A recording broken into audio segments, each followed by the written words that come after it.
Data protection and privacy teams are under more pressure than ever with new laws, AI oversight, data breaches, and the constant expectation to do more with fewer resources. That's why TrustArc built a modern privacy and data protection management platform powered by Arc Intelligence.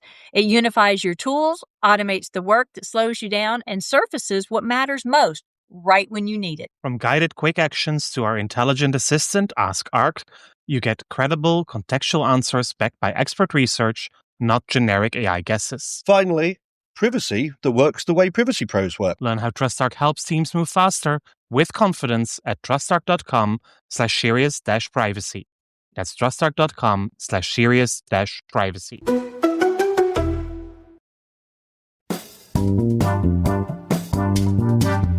You're listening to Serious Privacy by TrustArc. Please welcome our hosts, Paul Breitbarth and Kay Royal. Where a year or 5 ago, many companies could still run their data protection and privacy compliance program with email, spreadsheet, and Word files, today's reality is completely different.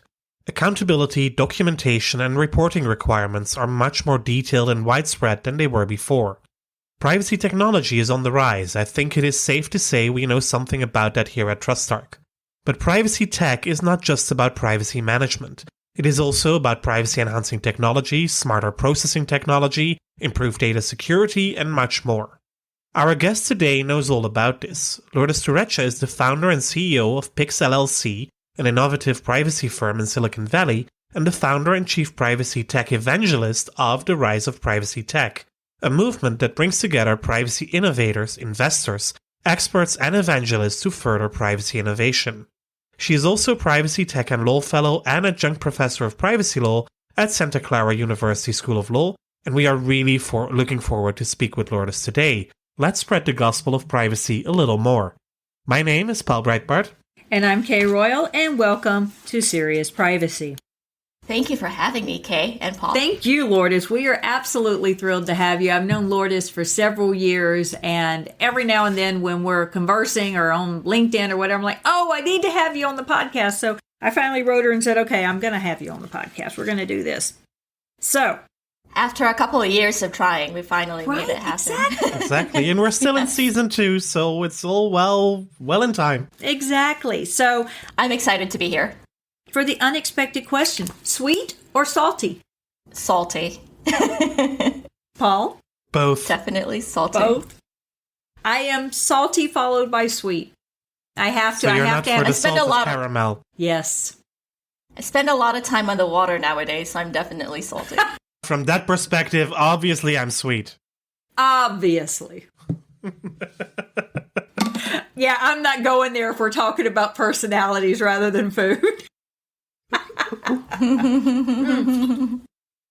Okay, so let's get started. I'm going to give a little bit of a background. With Lourdes, we don't have a necessarily a defined topic. We do have defined topics we want to touch on, but no real defined topic. Y'all know us, kitchen table conversations, back porch. We're jumping off the porch and running through the woods.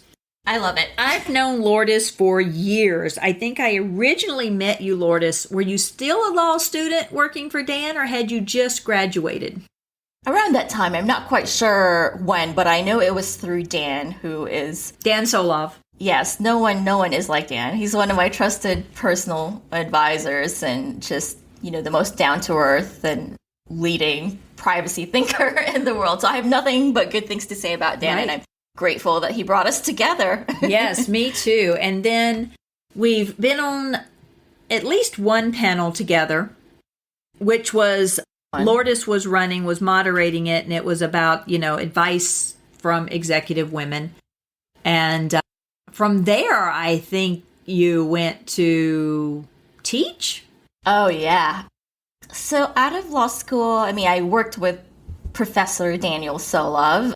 I was very lucky that I was working full-time during law school, actually. I worked in-house at a multinational corporation, and this was still during the time of Safe Harbor. But I got really lucky that I was like, I don't really know anything about information privacy. I know Fourth Amendment privacy. And I was super lucky that when I was going to law school at night, Professor Daniel Solov was teaching the information privacy law class there. So that was, the rest was history. I went to build the privacy program at a Fortune company from scratch and worked in big law for a little bit with a client portfolio of more than 100 companies. So I helped with all of the GDPRs and CCPAs and privacy shields and all of that stuff. And then really settled down in Silicon Valley and I've been in the cybersecurity industry, which is adjacent to the privacy tech industry. They're a little bit 10 to 15 years ahead of us. So a lot of lessons learned there that we're trying to apply to the emerging privacy tech landscape. That's my little 45-second spiel of what my privacy journey was like. In a nutshell. So what do you see as the emerging privacy tech landscape? How do you define it?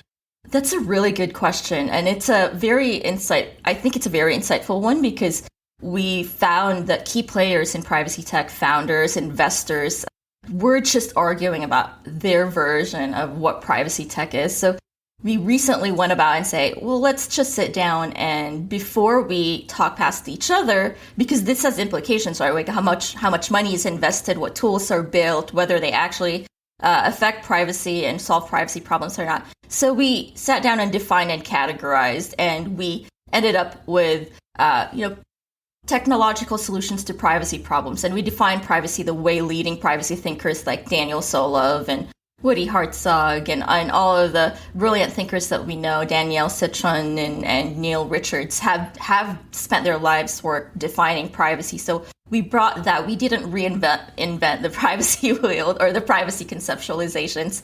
And we brought that to the white paper and really borrowed heavily from their work when it comes to that. So that's how we define privacy tech. And then now that we have that definition, we thought now we can actually start looking at the landscape, introducing a privacy tech stack, categorizing it that way. And that's probably the one thing that I'm really most proud of and excited about is introducing that framework of what a privacy tech stack looks like. And I'm happy to share that with you. I don't know if you guys have seen that. And I know our listeners won't be able to because this is a podcast, but at some point I'm happy to share that stack with you. Yeah, and if it's a publicly available link, we'll make sure that that's in the show description as we go through. Anything you have as resources, we're absolutely delighted to share with our listeners. I know our listeners love it when we share resources. Yes, absolutely. Oh, yay. So how did you become an evangelical? So I talked about doing privacy for the last decade, and I felt something felt off because every time I worked with these former clients, the companies I worked with, it really made me sad that most of the times, 90% of the time, the threshold question was, hey, can we get away with this under current privacy law? And most often the answer was yes, and it just didn't sit right with me. Despite all the developments in global data protection laws in Europe and China and Brazil, all over in India, it just wasn't enough. Like organizations were doing, paperwork basically. And I truly believe that it wasn't enough to move the needle forward the way I wanted to move the needle forward when it comes to privacy. But then I saw that there was this emerging space for privacy tech, and it just felt more tangible because we're actually building solutions to privacy and data protection problems. And there weren't enough experts, privacy pros, focusing on it. So I decided, we have amazing people like Paul and Kay focusing on Europe and, the work that you guys do at TrustArc, and there just wasn't enough folks kind of working with founders and investors. And I said, let me do it. And I worked, I talked to Michelle Dennedy, who's one of our advisors, Deborah Farber, who's one of the early advisors of one of the big privacy tech startups that we know of. And we said, hey, let's do this together. And I brought them on as advisors of the rise of privacy tech. And it's been a fun year and a half trying to build this community for founders, investors, and expert advisors in the privacy tech space. So what was your biggest challenge then in building that community? What's been challenging is just bridging the gaps between founders, investors, and domain experts. And I say that because most founders, I think maybe, and I've talked to 150 of them in the last 18 months, most of them don't come from privacy. So unless you're someone like Ray Everett, who is a co-founder at Data Secrets, or someone like Michelle Dennedy, who's been a veteran CPO for decades, then it's really hard. Most of them don't speak the privacy language. So a lot of the work that we've been doing is bridging those gaps between founders and domain experts. So we have a matching tool for advisory roles that we have.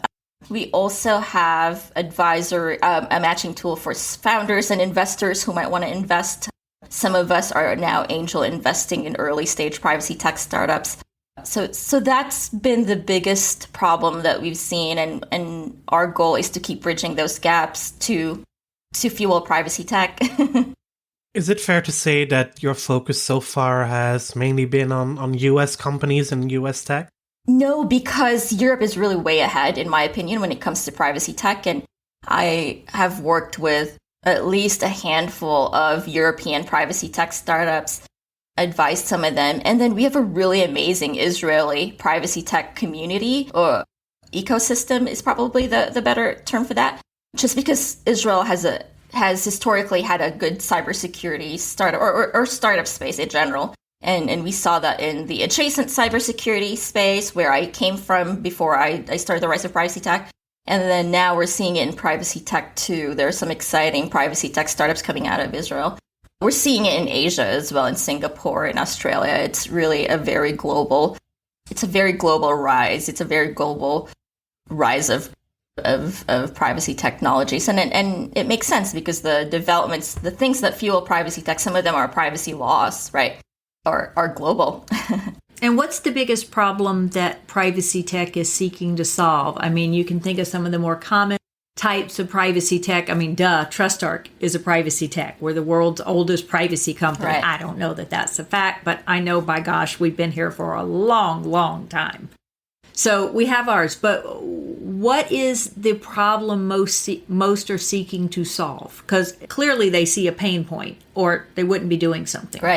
Right. Oh, there are so many, but you're right. You're right to point out that data protection, compliance type of solutions were the first ones. And it made sense because there was that urgency with GDPR and CCPA and all of these laws to get companies compliant. But some of the other problems that we're seeing that they're solving that are really exciting to me are, shifting some of these solutions left. So we call them shift left privacy. We had that trend in security. And all that means is we're trying to build solutions earlier and earlier on, not just in the data life cycle, but also in the development life cycle. So even before personal data is collected, when you're building products, there are really exciting solutions that are putting out privacy tech solutions for developers and coders. So they build products that are privacy designed and engineered. So those are really exciting.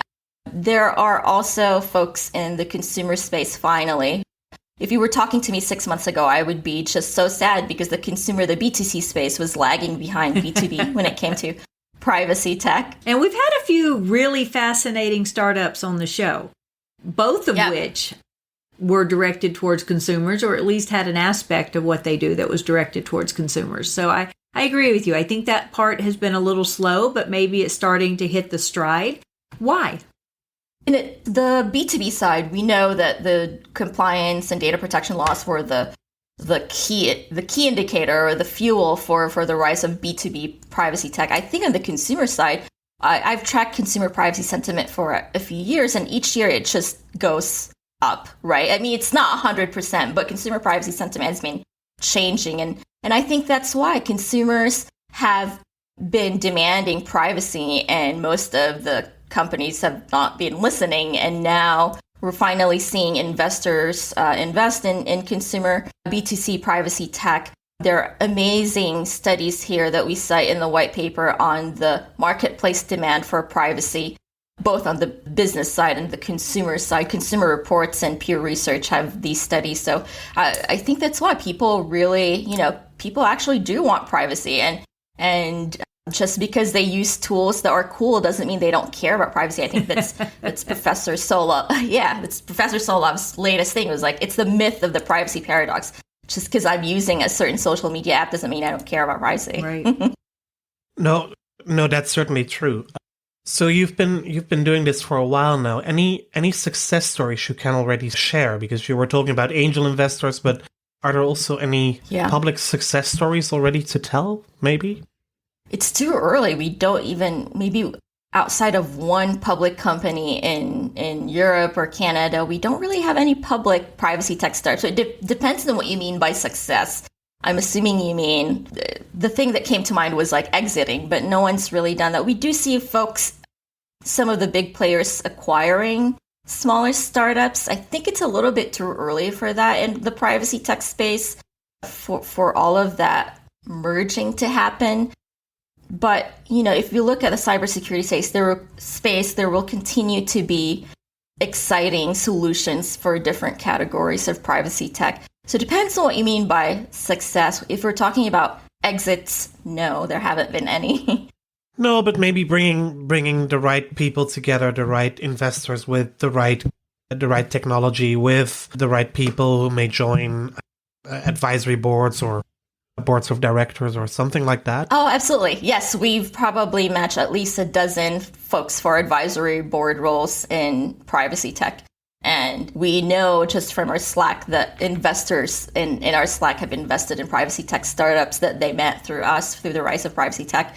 You know, some of the check sizes and all the details are confidential, so I don't really know like how much they wrote. But yes, we've seen through the rise of privacy tech, advisory roles were through our matching and that.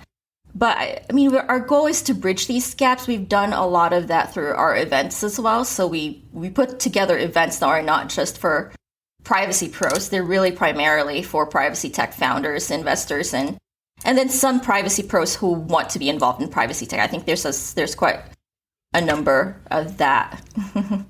Beautiful. So if you were to look forward then to 2022, as you said, this has been about 18 months journey for you in the rise of privacy tech and what you're seeing move around the world. What would your predictions for 2022 be? What do you think we're going to see? I should ask Paul, but Yeah, let's ask Paul, because we actually addressed that in the white paper, and I'm happy to answer afterwards. Well, my predictions for next year, we will see enactment of the Indian law that will be hopefully adopted in the coming weeks, which is another big market coming into play.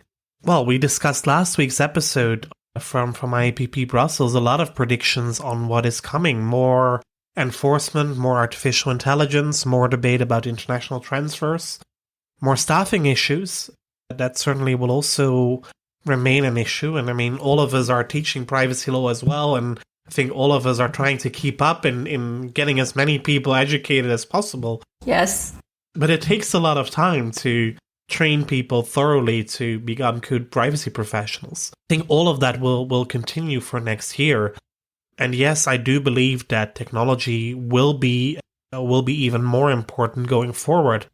If we talk about, for example, international transfers, one of the things that we really need to look into much more detail is what ways of encryption and of serious encryption we can use to ensure that data stays secure even in countries where there is extensive government access legislation.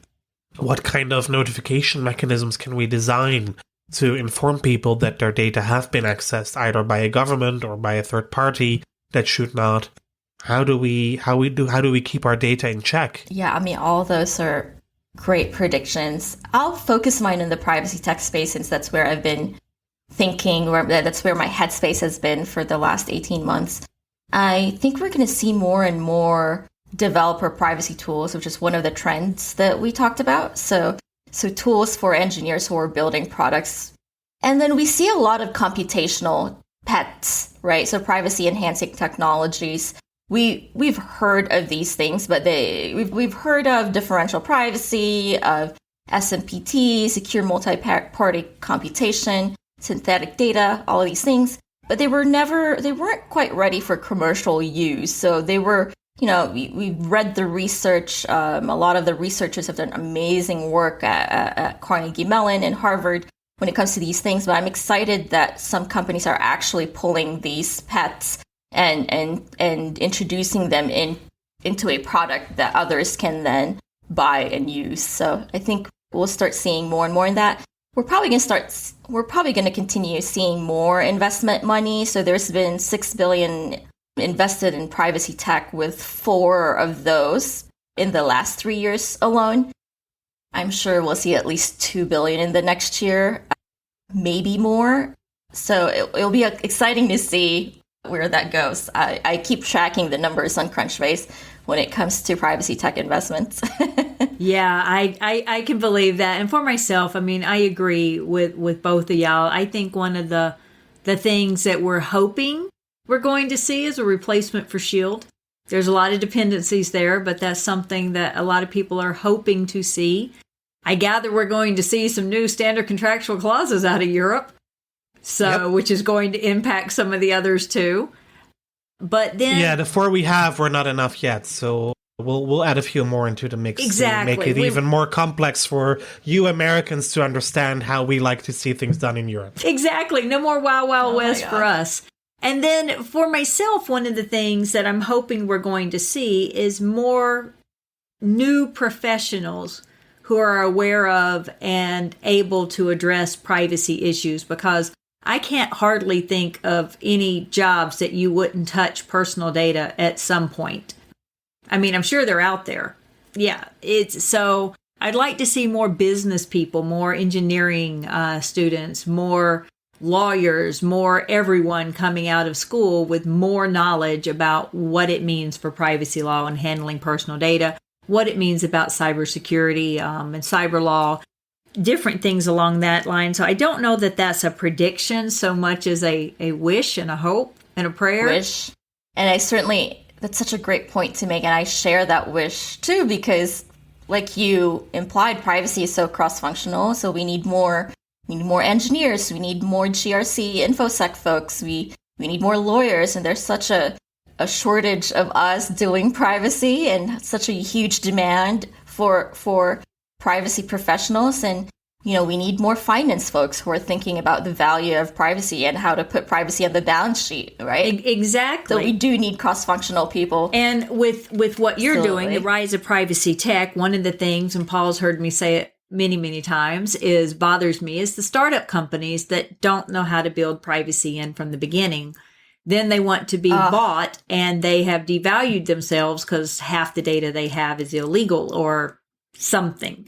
And them trying to play catch up doesn't work. And so especially if you're a privacy tech startup. Well, a lot of the ones that I see aren't even a privacy tech startup. They're literally just startup companies that their goal was to build a widget and get it out the door. And they built their widget and they got it out the door, but it collects data illegally or something along that line. And so, but I mean, of course, in the privacy tech startup world, we hope they learn privacy. So I see y'all playing a wonderful role in that. But this is just in general, people are brilliant and they're creating things, but they don't know what they don't know. Right. And so that's why we need more evangelists. Yeah, Paul, you threw me there. That's why we need more evangelists out there. Hallelujah. Hallelujah. Raise the roof. So.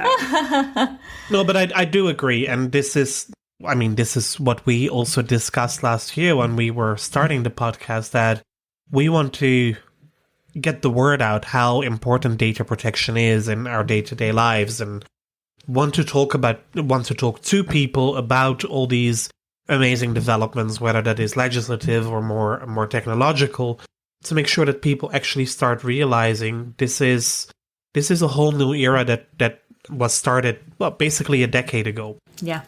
This morning I participated in a panel at PrivSec Global. KU had one too. 6 o'clock we in had the morning. 6 a.m. Well, mine was at 9 a.m. That was still early. And that was all about the question, data protection and privacy laws, a bright future or a decade of decline ahead? After the great decade that we had, that actually started almost to the day, 10 years ago, with the leaked draft of the GDPR. That basically gave rise to the whole new generation of data protection laws that we are seeing around the world. So in 10 years, a lot really has changed. I think the rise of privacy tech shows some of those results as well.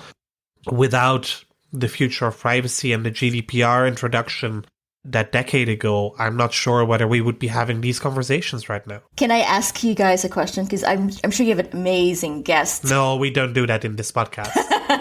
Go ahead. No, seriously. I'm curious though. I had these conversations with some of the, people like Professor Daniel Solov, and I'm curious what your opinion is because it's a hot debate. We've certainly had quite the developments in privacy and data protection laws. Do you guys feel like it's actually moving the needle when it comes to privacy? And I think Professor Solov's coming out with a piece of work looking into this specific question, and I have my own opinions, but I'm curious what you two think, having spoken with, I don't know, is it hundreds now? At least dozens of privacy pros and worked in this space for, decades. So what do you guys think?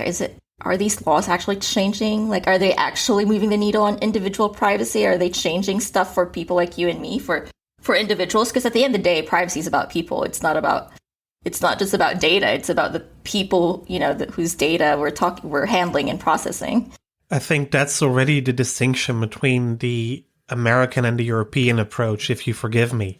You talk about privacy being about people, that's right. But here in Europe, we talk about data protection first and foremost, which is about the data, which is also about the people. But the data are the core of what we are protecting in the first place, and not just its use, but also the collection. And I do believe that these new laws have made a difference.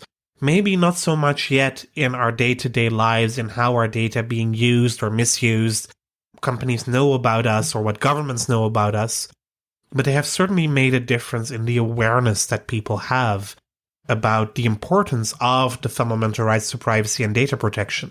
And I think that more and more people start to recognize that there are indeed these fundamental rights, and that it is not just a consumer right as it has been regarded for many years. And I do think it's moving the needle. I agree with Paul, if only in terms of awareness. I mean, here in the United States, most people never knew they had any rights to any personal data about themselves, or they assumed they had rights to all the data about themselves. And now they're learning differently. And states are starting to pass laws here in the U.S., so I do believe that the laws are moving the needle. Probably not as fast as we would like to see it go. It's not 0 to 100 in 3.2. I think it's building the awareness, and it's forcing companies to pay attention to what they're doing if they truly want to operate in a legally compliant way. I think laws such as the PIPL, the GDPR, the UK's DPA with the GDPR, all of those I absolutely believe are helping companies, not just people, but helping companies become more aware of what they should be doing with the data. And then again, a lot of the startups that I see that are devalued because they didn't build in proper data practices, I think that's a big wake-up call to a lot. And if we didn't have the laws in place, it wouldn't be an issue. And I think maybe also to come back to one of your earlier comments, it is no longer about companies trying to get away with something. It is about companies actually realizing that they need to comply, and that compliance can be also beneficial to them in their daily operations. And we see bigger companies now also using data protection as a unique selling point. And I think that will also grow in the coming years. But I'm curious to hear your own thoughts as well, Lourdes. So I do see the needle being moved in certain aspects, like Kay explicitly said, not quite where we want it to be. Because I like playing devil's advocate, I'm going to raise some of the points that others are raising. I think, I don't want to misattribute it, but Professor Hartzog, for instance, is one of them, where he says, most of these laws are just really paperwork. Like at the end of the day, and Professor Ari Waldman was saying, it's all just it's FIPS. It's basically process. And at the end of the day, yes, there's more awareness, which I think is really important. We need awareness, but I'm not quite sure, save for a few companies who really believe that privacy can be a competitive advantage and a value. I don't know if they're doing it just for the sake of ticking boxes as opposed to actually making a difference. That's my devil's advocate response that the others have raised. I will say we know that there's a lot of companies out there that are not invested in making a true difference. At this point, they're invested in a privacy tech solution that checks the boxes, but it doesn't really assist them in moving their compliance better. There are good privacy tech that help you do that, and there are bad privacy tech that help you do that.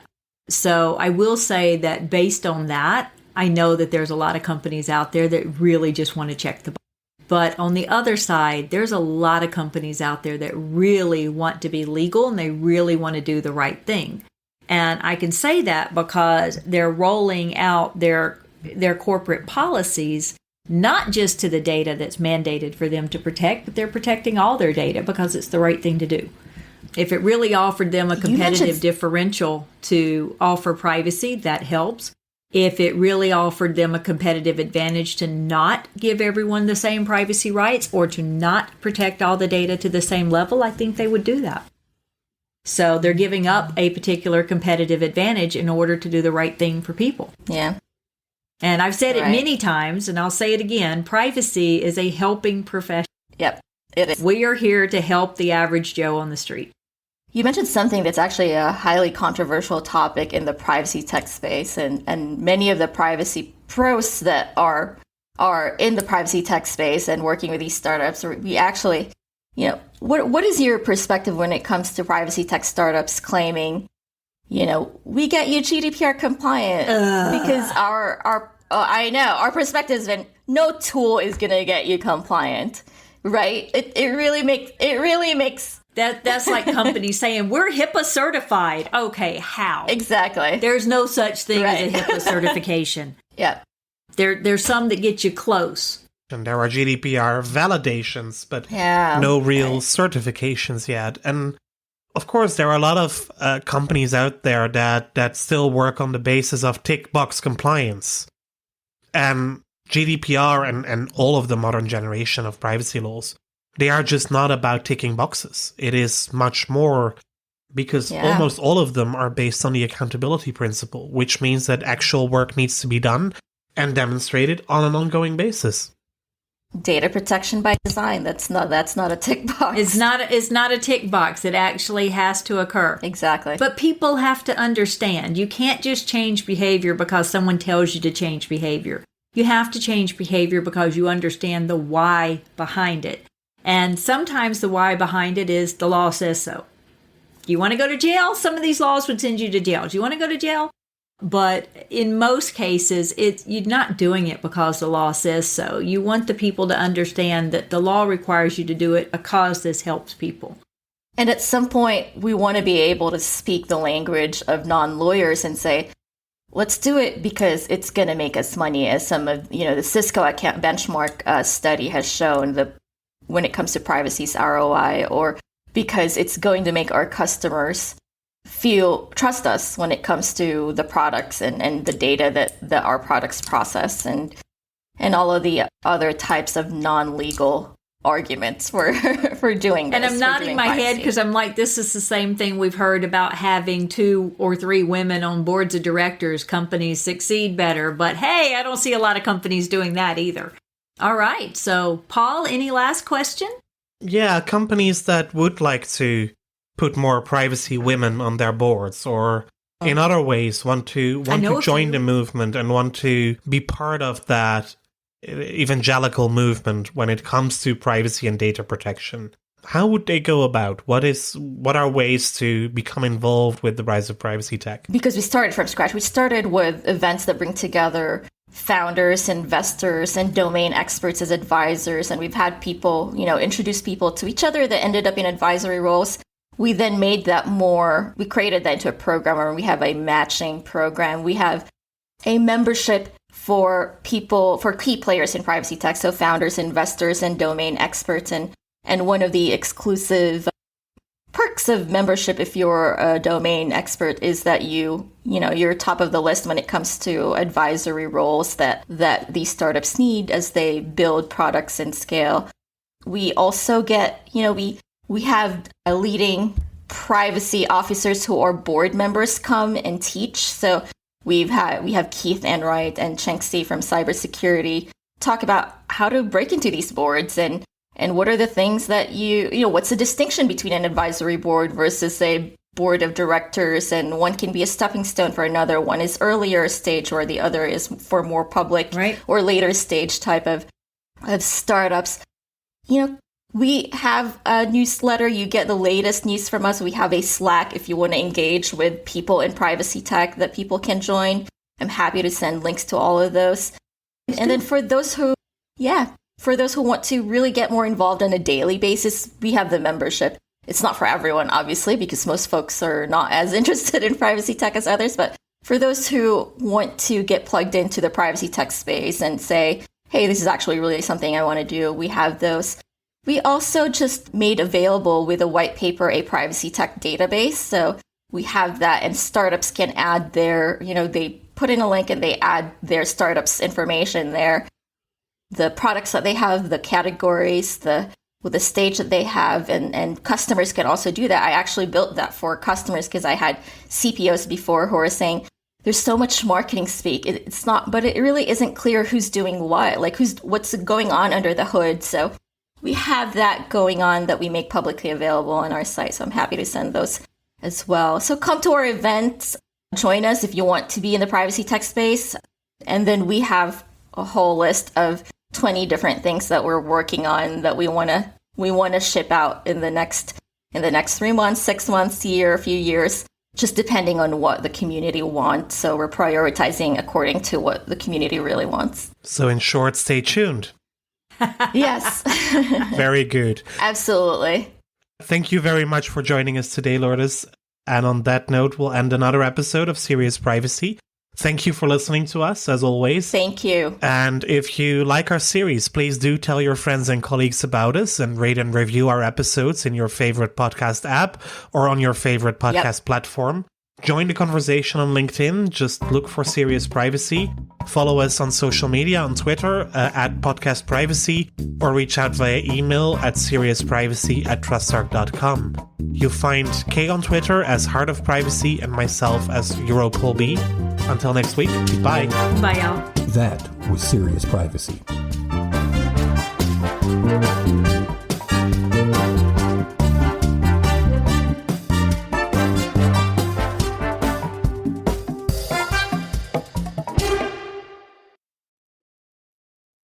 If you're a data protection or privacy professional, you already know the pressure. Non-stop regulatory change, AI oversight, internal demands, and the expectation to somehow stay ahead of it all.